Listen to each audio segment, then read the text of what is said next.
Hello, I'm Hickey from interest.co.nz and welcome to 90 at 9, brought to you in association with ASB.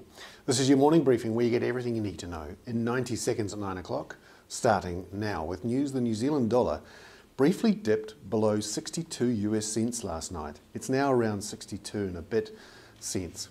Part of the reason for this, there was news overnight that a Chinese buyer had cancelled a contract for coal that was already in the ship on its way to China. This is very unusual and shows a hint of desperation amongst some of the Chinese coal buyers, and of course weighed on the Australian dollar and therefore the New Zealand dollar.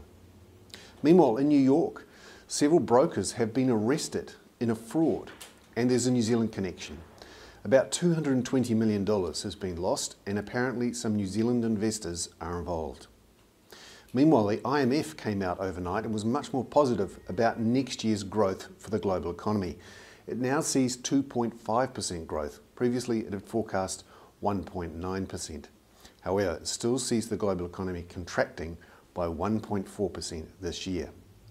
And finally, the world's biggest steelmaker, Arcelor Mittal, is in talks with its bankers and apparently is in breach of one of its covenants. This is the world's biggest steelmaker, a real concern for the global economy.